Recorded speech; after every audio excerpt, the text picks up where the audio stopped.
In the fall of 1969, a letter arrived at the San Francisco Chronicle.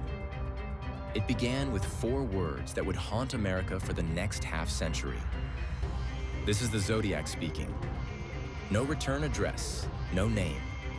Just a cryptic cipher, a crosshair symbol, and a promise to keep killing. Unless his coded message was printed on the front page of every major newspaper in California. The editors complied. The public panicked. And the killer? He was never caught. This is the story of the Zodiac, and why, in 2025, investigators believe they may finally be closing in. To understand the Zodiac, you have to understand the world he stepped into. It was 1968. America was fracturing at its seams. The Vietnam War was tearing apart families. Martin Luther King Jr. and Robert F. Kennedy had just been assassinated. The summer of love had curdled into something darker. And in the Bay Area, San Francisco, Vallejo, Napa, a sense of unease had already settled in. It was into this climate of fear that the Zodiac first struck.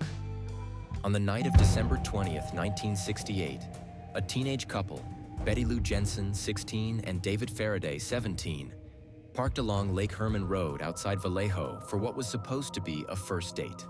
By 11 p.m., both were dead, shot in cold blood.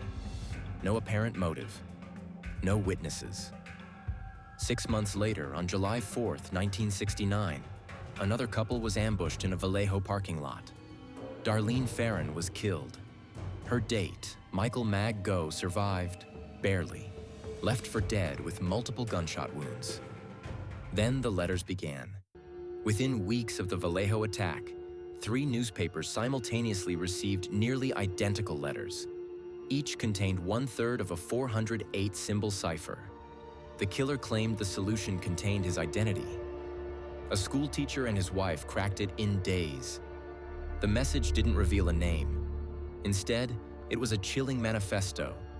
The killer writing that he collected victims as slaves in the afterlife, and that death was the best part of life. More letters followed. More murders, too. In September 1969, at Lake Berryessa, a masked figure in a hooded costume approached 2 college students, Brian Hartnell and Cecilia Shepard, tied them up, and stabbed them repeatedly. He carved the now infamous crosshair symbol into a car door alongside the dates of his attacks. Cecilia Shepard died 2 days later. 1 month after that, taxi driver Paul Stein was shot in the back of the head in San Francisco's Presidio Heights neighborhood. The Zodiac walked away with a piece of Stein's bloody shirt and later mailed it to the Chronicle as proof. In total, he claimed 37 victims. Investigators confirmed at least 5 murders. Law enforcement was running blind. There was no DNA technology.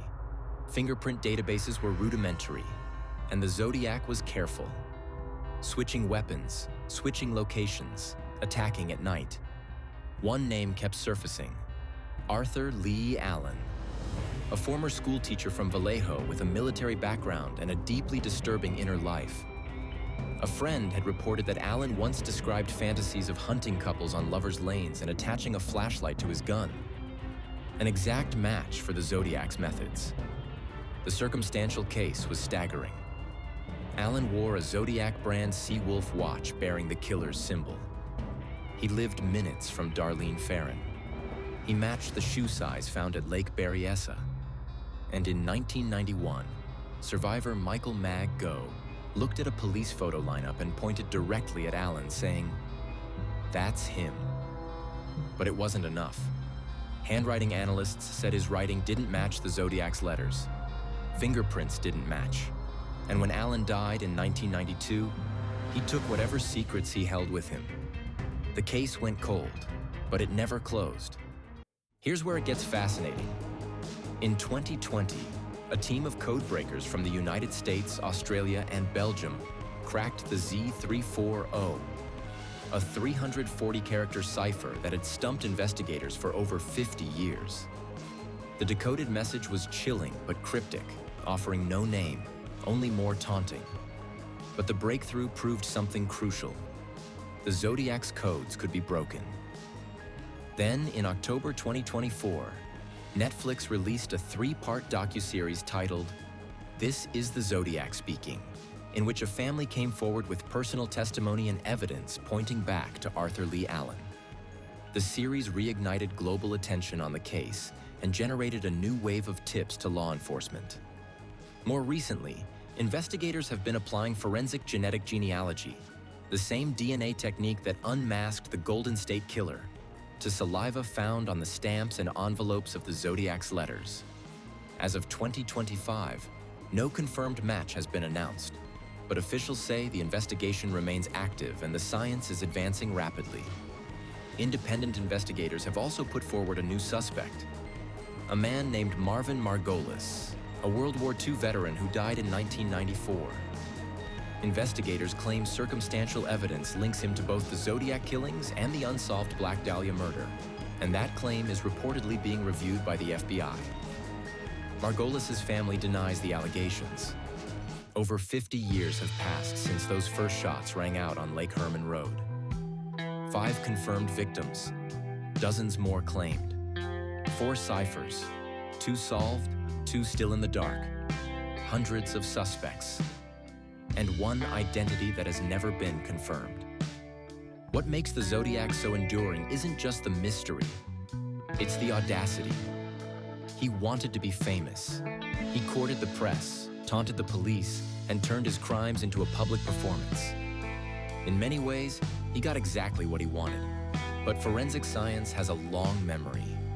And the investigators still working this case believe that somewhere in the faded ink of those letters, in the degraded saliva on a stamp from 1969, the answer is still waiting to be found. The Zodiac is still speaking. We just haven't finished listening.